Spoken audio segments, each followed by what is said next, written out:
kahit ganito yung buhay nyo, ay patuloy ka pa rin positibo sa buhay?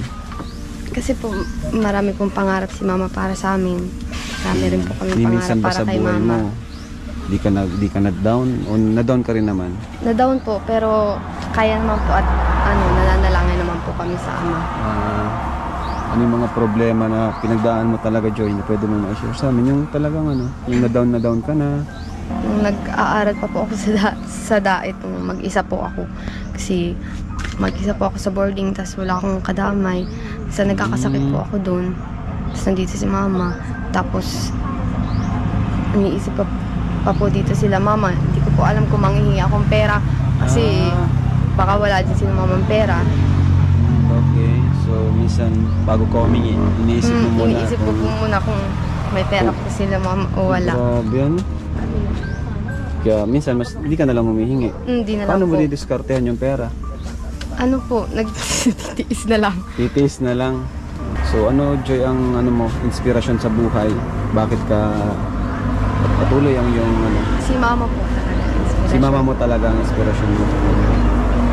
Kasi po, nakita naman po namin yung yung talagang ginawa ni mama simula bata pa kami hanggang ngayon po. Tsaka di naman po talaga niya kami pinabayaan sa pag-aaral namin. Supportive po siya kahit nahihirapan na po siya. Kaya proud na proud ko sa yung mama. Opo. Ano yung pangarap mo kay mama mo, Joy? Ano po, niyang good health, tapos niyang makaranas naman po siya ng maginhawang buhay. Nung di pa namin kayo nakikita, ano talaga sana yung plano mo? Nung di pa namin kayo tutulungan, ano yung plano mo sana sa inyong pamilya, sa inyong tatlo?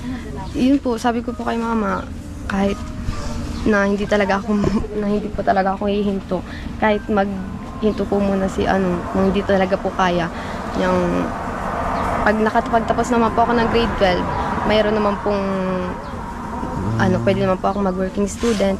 O kung hindi po kaya, magtrabaho po muna bago magpatuloy. Mag-stop muna. So naisip mo na rin magtrabaho, Joy? Ako po magtrabaho o working student po sa DAET. Gaya ng mga trabaho yung mga naisip mo? Sa Jollibee po. Naman crew. po sila na. Crew. Ano yung mga trabaho na kaya mong na gawin para lamang makatulong kay sa mama mo at sa pamilya mo? Kahit po, basta makatulong po kay mama kahit anong... Kahit anong trabaho din, kaya mo papasukin mo? Wag lang po yung Yung, syempre yung masamang trabaho.